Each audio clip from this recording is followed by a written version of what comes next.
I hope I'm audible and visible. So we start the third and the final live session for organizational behavior, individual dynamics in organization.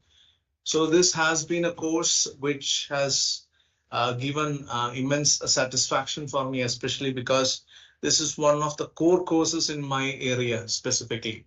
So being a researcher in organizational behavior, I am always too much vocal about this particular course because if you look from the discipline angle, this is one of the fundamental blocks of the entire behavioral aspect, specifically in organization. So there are differences, micro OB, macro OB, but when we talk about organizational behavior, we generally talk about all the critical aspects that are covered in this particular course, which focuses on the individual dynamics in organization. So if you look into macro OB, you have organizational design and change management, etc. That will also take some limelight. But having said that, organizational behavior, individual dynamics in organization is one of the very fundamental courses in the OBHR domain, and it will also add tremendous value to whoever is associated with organization. That's the first case. Second, even if you are not associated with any organization, you are a student. I have also taken care of those individuals on a larger scale. I have given examples which you can relate to your society, your community, your family, your home. So whatever be the unit of analysis you are dealing with, on a personal level, on a professional level, you can always relate it with all these aspects. So this is what makes this course all the more relevant. So when I first floated this course, organizational behavior, individual dynamics in organization last year, and now when I read on the particular course, I see that there has been a drastic increase in the number of registrations and enrollments specifically. And that is testimony to the fact that people have increased or have added interest in this particular discipline altogether. So I'll wait for some questions. I have got some questions over mail, so I'll try to address that again. That is with respect to Module 4 and Module 5 specifically, with respect to perception and personality. So I'll touch upon that. Meanwhile, I would request if you have any questions who are attending, can shoot those questions and try to answer those as per my understanding of the subject. So very quickly, we discussed a lot of possibilities within organizational behavior, and this course layout was designed in such a way that it holistically covers a lot of critical factors with respect to OB domain altogether. So we started with understanding organizational behavior. We looked into the evolution part of organizational behavior, if you ask me. The traditional OB, how it evolved, what was the need for a discipline like organizational behavior in the first place, how it got the name, what were the different theories, who were the different theorists who thought about this particular organizational behavior initially, and how it got this well-defined curriculum in the first place. So we looked into all these factors in the first week or the first module. We also started with an important topic of individual differences. We looked into we attempted to understand the individual differences. We looked into individual differences, the need for that, the actual fact that it takes all types of people to make the world. There are different types of people. We have to always be in a surrounding where we are with the people. We have to cooperate with them. We have to adjust with them. It could be based on, the adjustment could be based on our personality. It could be based on our attitude. It could be based on our perception of individual. All these factors we categorically discussed. We looked into the diversity and inclusion specifically in the second module. We looked into the cognitive diversity part, the demographic diversity part. We underscored why diversity is the key towards sustainability. I've also extended this thought process in my another course, AI in HRM, as well. But in organizational behavior, we try to understand the need and the relevance of diversity, how diversity is often subverted, often not taken seriously, and how tokenism emerges as a replacement for diversity. We also looked into one of the most critical aspect, in fact, one of the most favorite topic to my heart, which is ableism in diversity management. We had a detailed discussion on diversity management. Many a time I would repeat, if you have gone through the lecture, you will tend to recollect that many a time, people are made handicapped not by, the wheelchair, but basically by the lack of availability of a ramp. So it's a very big statement if you think through. Many a time our disabilities, the problems are becoming or are manifested as problems because somebody else wants to portray it as a problem. So these are some of the typical nuances that you have to learn when you're talking about interpersonal dynamics, when you're talking about differences in terms of cognitive diversity, in terms of demographic diversity, etc. Then we looked into the perception, and decision making. What is the relevance of that? How do people tend to understand the same things in different way? How the same aspect is being interpreted in different ways? There we looked into illusion, we looked into perceptual biases, we looked into the problems that come with respect to the perceptions that are being given by or are being obtained by different people. We looked into that. We also tried to understand and link perception to the ethical decision making part. If you remember, we try to understand why ethics is vital in a decision making process, why ethics becomes handy sometimes in a proper decision making process. In the fourth module, we have looked into we have a question.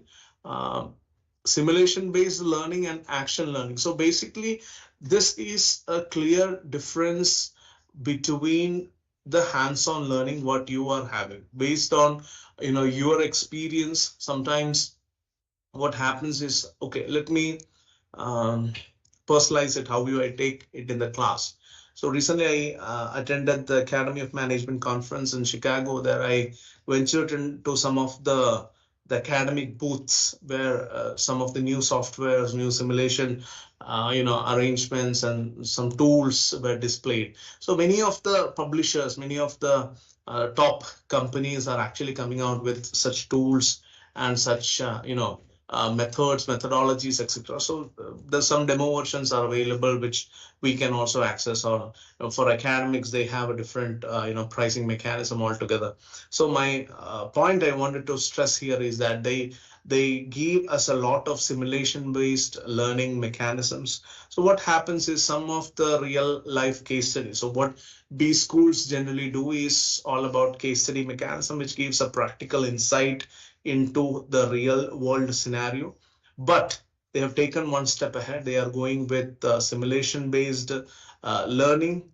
Specifically, many companies are actually bringing out softwares and tools in different pricing mechanisms. As I mentioned, some are free, some are paid versions. So they create different simulation environments where you can get a real-time hold. So it's like a clear case study which is being understood in a practical orientation, whereas action learning is more about the hands-on learning that is going to happen. So there are critical differences because if you ask me, each of them have their own benefits with respect to the cost, with respect to the time investment. But Action learning has its own flavor, specifically when you are into action learning. So I hope I could throw some light into the simulation based learning as well as action learning. I'll come to more of the learning discussions later. We in module 4 we looked into the affect and emotions part, where we tried to understand what do you mean by emotional intelligence. We looked into the emotions, the moods, applications of the emotions, how people generally use them, what are the different theories associated with emotions, how emotions are manifested in different ways in different cultural contexts. All these typical aspects we tried to discuss in week 4 or module 4. Module 5 was all about the most important aspect, which is personality. So we looked into a lot of theories. We looked into the type theories, the trait theories. We looked into the psychoanalytical psychology. We looked into the all manifestations of Freudian aspects. We looked into some of the critical self and self personality understanding. So Mridula Murthy, inspiring learners, these concepts can be used in training needs and learning method, planning in the organization with people with differences, catering to all of them. Absolutely, I totally agree with that. When you're looking into the entire pool of people in an organization, we see that there are different sets of people. They come with different preconceived notions. They come with different talent pool. They come with different orientation. They come with different education. I'm not talking about the qualification. I'm talking about the education, understanding the different trained attitude. So all these aspects have a different impact on each of these individuals. And when all these individuals are clubbed together, they come together, there is a synergy. If that has to be formed, then you definitely need people to be oriented in the right direction. So these learning mechanisms definitely cater to that. So if a person is introverted, intuitive, thinking and judging type, as per this behavioral pattern, what you suggest for such a person? So suggestions in terms of what, Hussein, I am not getting. In terms of personality development, or in terms of learning, or in terms of, can you be more specific with that question? Because see, as of what I understand, people are different. There can be somebody who is introvert, somebody, but still who is intuitive. There might be somebody who is thinking and judging type, but then when you're asking as per the behavioral pattern, what is the requirement?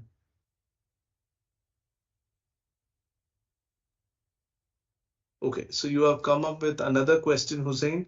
So I would definitely appreciate if you can throw some light on the above question. So yes, we can create awareness on MBTI, and see, the problem is these are underexplored tools, if you ask me. Many a time, see, we tend to use this MBTI. People who professionally use MBTI also, because I have discussed having talks with some of the people, having some admin responsibilities here. I do admin responsibilities for training and corporate relations. I generally interact with people. I get to see and understand that MBTI or such other personality inventories are used, but it is heavily priced. Now, many a time this is not justified. This is, when you're looking into the pricing mechanisms, it cannot be, at least in an Indian scenario, it cannot be justified. So that is why many a time this is not so popular. And when you're looking into specifically, the judgmental thinking type personality, logical visionary thinkers, they are the people who are being catered to.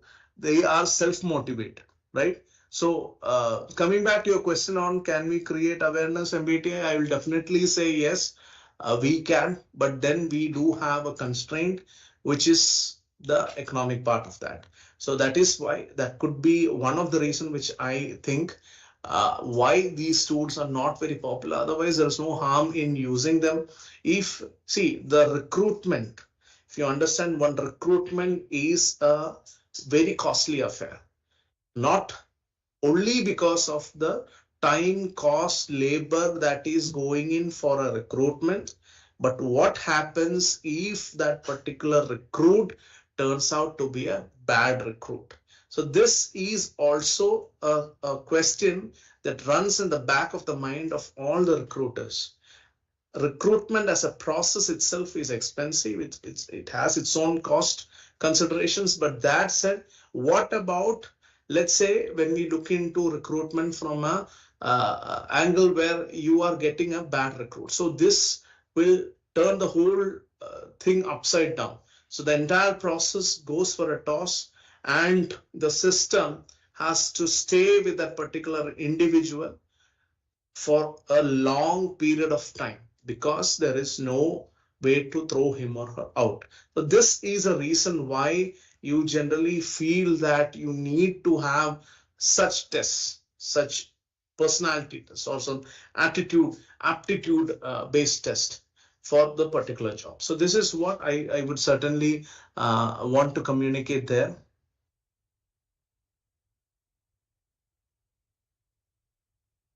So I wanted you to shed some light on nurturing and counseling humans and professional guidance, as I missed in previous question, like for parenting also.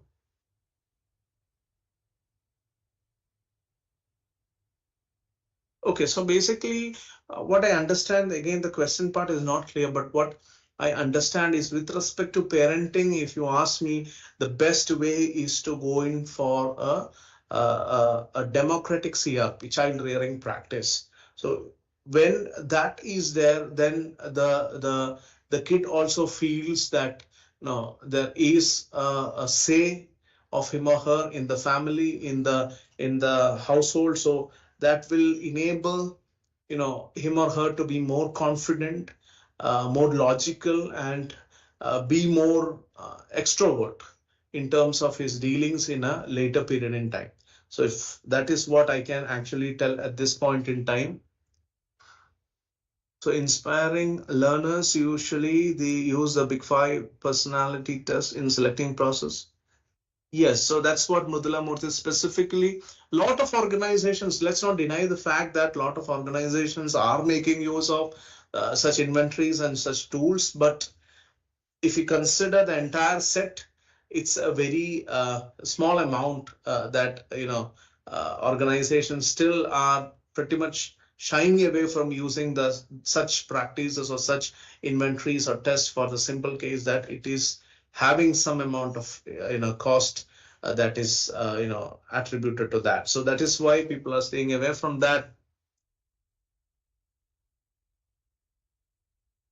So थोड़ा थोड़ा हिंदी में समझाएंगे sir. So if you have any particular question, आपको मैं समझा सकता हूँ. अगर आप मुझे हिंदी में पूछिए, what do you want to understand? So I didn't see any question. That's why I did not venture into explaining it out in Hindi. But if there's some specific question, I can try.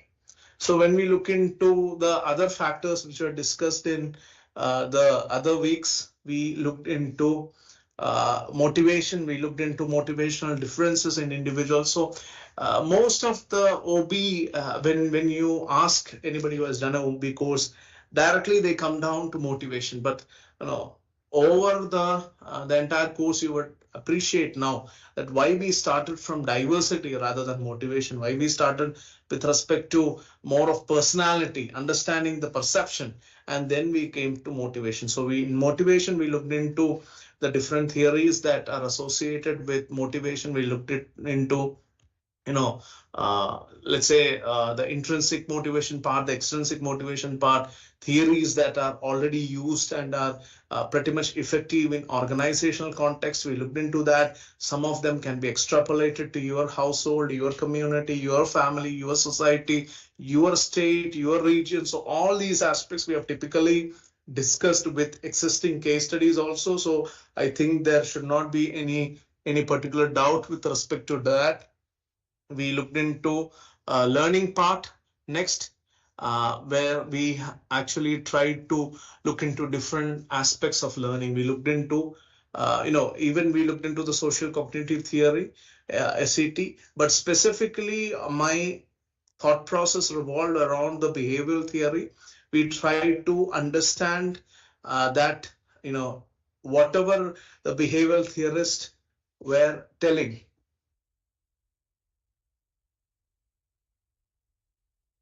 so whatever the behavioral theorists were telling, the aspects which actually determine your behavior lies outside the environment.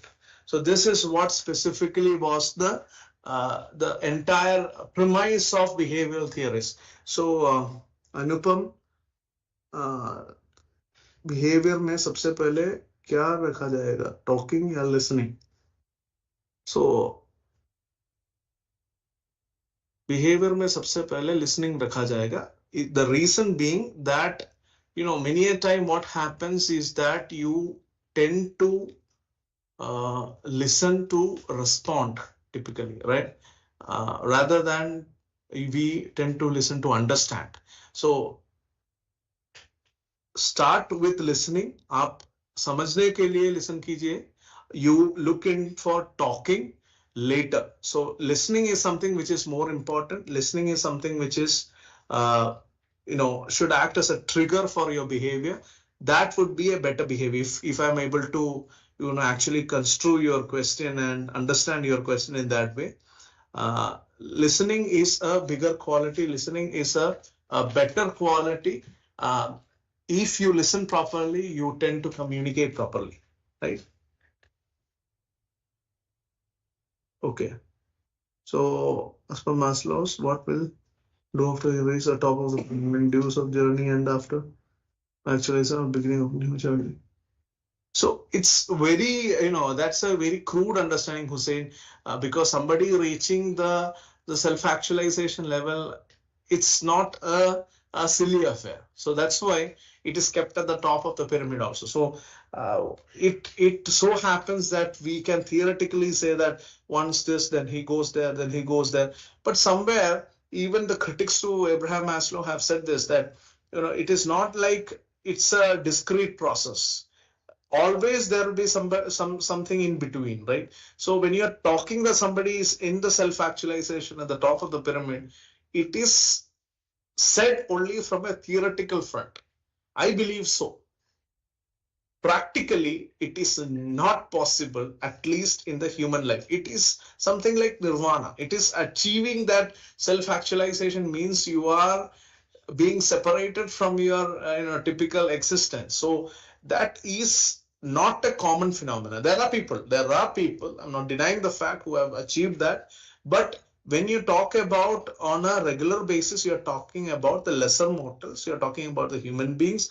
And on a day-to-day perspective, it is not going to happen that every day you're going to get to a new level and you're reaching a self-actualization and after that. No, it does not happen like that. So when you are at self-actualization, let's say, you should not have any typical worries about your safety, security need.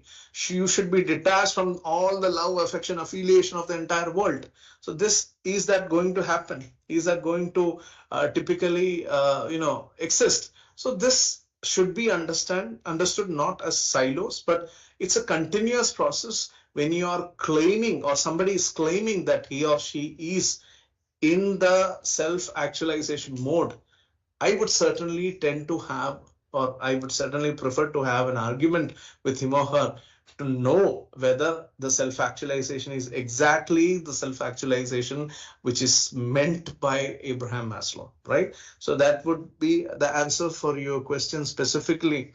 So social cognitive theory, a couple of you had asked with respect to that. When you're looking into social cognitive theory, it's a conglomeration of behavior, personal, and the environment part. So it's all about, learning by, it's all about understanding. It's all about, your behavior that you learn from the environment, and based on that, you actually perform. So this is something which you have to understand. But again, it's far from the behavioral theorist, where they are of the thought process that your entire set of entire set of work process, entire set of the performance is all about, or it works on the basis of some external stimuli that is going to trigger you, or that is going to lead you to a particular behavior, right? In continuing our discussion, we finally ventured into the module 10, where we looked into creativity, we looked into psychological capital and mindfulness. We discussed a lot about the research that is coming up in the field of mindfulness. We looked into the creativity, the problem solving associated with that. We brought in the organizational angle, where people can actually put things into perspective and understand it, what you do when you are in a creative setup, or how you can actually perform or outperform for that matter. Then in module 11, we had a specific module which generally is not present in most of the OB courses, which was all about knowledge management. We looked into knowledge sharing, we looked into knowledge hiding, we looked into individual factors affecting knowledge hiding, we looked into strategies for individuals that foster knowledge sharing. We finally concluded with a typical module on employee voice and silence. So this is where we tend to bring the difference from a normal or organizational behavior course. So we started with something like diversity, which generally do not happen. People generally start with learning or sometimes motivation. We started with that. We brought in some concepts of knowledge sharing, knowledge hiding, employee voice, the significance of that. So all these factors were typically included in the discussion part. So Mrudula Murthy, I totally agree with you. There is always advancement in learning process. Yes, it depends on, as individuals develop, as they emerge, more and more learning styles. This is again like the work style, how it emerges, or the living style, how it is emerging. Similarly, the learning style also is emerging on a day-to-day basis.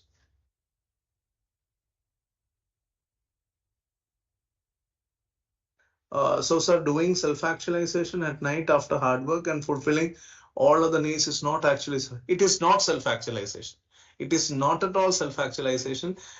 Maybe to console ourselves, we can say that, yes, we have self-actualized, but again, tomorrow morning you have to get up and go to work. So it is not self-actualization. Please do not make the mistake. Many a time this is understood in a different way, and this is not your fault. Most of the books also, they do communicate this understanding in this way, which is wrong. Categorically, I can state that. So Mrudula has stated to add, sir, I think it's a cycle in one area of learning where you reach the self-act. Another area you might be in some other level in the no. What is that area? It's again questionable. It's again shady, right? So it depends on your existence. At one point, if I have to tell that I am in the zone of self-actualization, then I should not have any affection, any affiliation, any esteem needs. I should not be striving for any love, any recognition. I should be totally secure.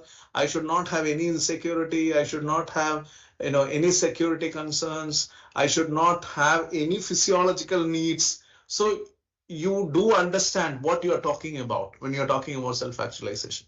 So it is not like at one point you are self-actualization, but okay, at one point I have some physiological needs. I need some love, affection, affiliation and all. It does not happen like that. That's why theoretically we can say one level, next level, next level, next level, but practically it is seldom achievable, at least for the lesser mortals. That's what categorically you should understand.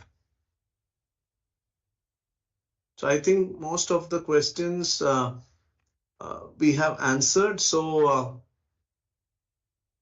absolutely, Mrudula, if you want to put it like that, yes, you are going into a world where you do not have any more of worldly pleasures that are influencing you, affecting you. Yes, you are in that mode.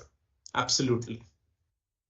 So again, I'm happy to see being a rerun. I'm very happy to see that the registration surpassed the previous registrations at least 3 times, and also we see a very good number, in fact, of enrollments for the exam. So I do understand that people have taken this as a serious course for their credit, for improvement in their academics, and that's certainly a good news for me.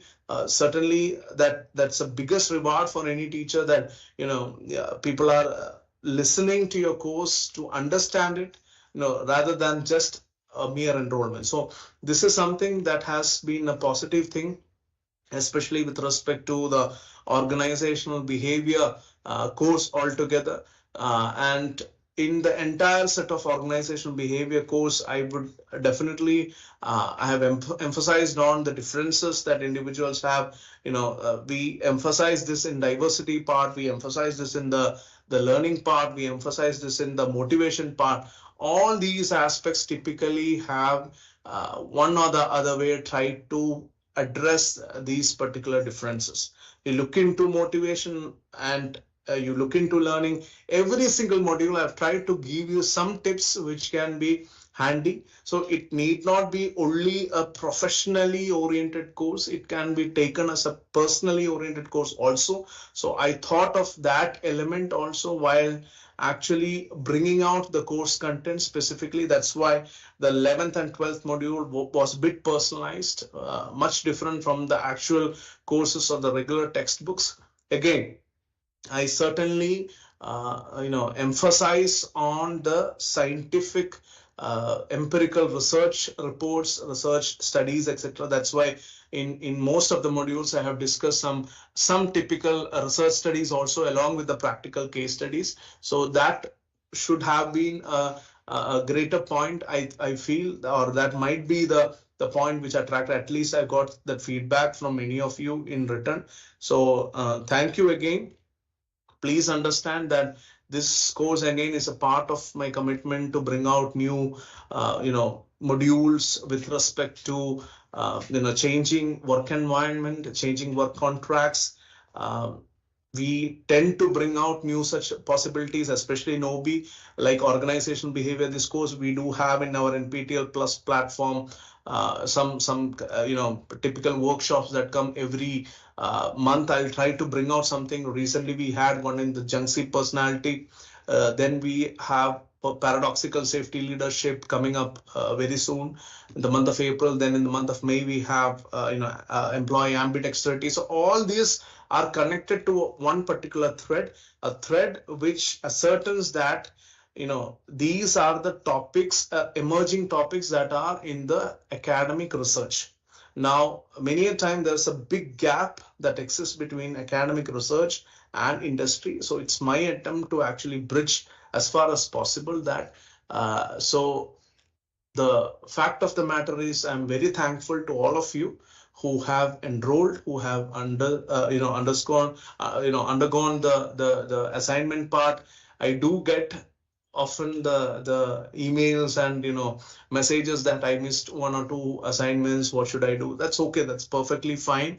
As I always mention in my classes and my live sessions, you have time now even to improve yourself. You have time still to improve on the performance. You can focus on your end-term exam, do well. Please go through all the lecture notes, specifically the slides. Most of the questions typically would have some connect with them, and I would also suggest you to read the textbooks and references for that. So the entire scheme of things, I'm pretty sure that most of you would have scored good marks. I want all of you to score very good marks. In the end term exam, you'll have multiple choice questions, because this was one of the query that was asked, multiple select questions. So try to score good marks. I want people to score good marks. Please try to get good marks, and this can happen only if you put undivided attention to the courseware that has been given to you for over the last a couple of months. So once again, thank you to all of you for subscribing to this course. So yes, pattern for the exam, Mrudula, as I mentioned, it will be multiple choice and multiple select questions. Anupam, amazing class. Thanks for sharing. Yes, thank you, Anupam. Thank you for the kind words. So kind of you. So again, to all those who have joined, enrolled, who are listening to me in live or will be listening to me later in an asynchronous mode, a big thank you to all of you. We'll see you in some other course, some other platform. As I mentioned, there are, please feel free to reach out to me. We can connect over LinkedIn, or you can write to me, right? If there is any possible doubt which I can rectify, uh, then I will try to. Yes, Vibhash Ranjan, yes, it's only multiple choice and multiple select question. Yes, absolutely. So thank you once again. Thank you all of you, for attending this course, subscribing to this course, and I hope you all had a wonderful, wonderful learning experience. Thank you. See you. Bye-bye. Namaste.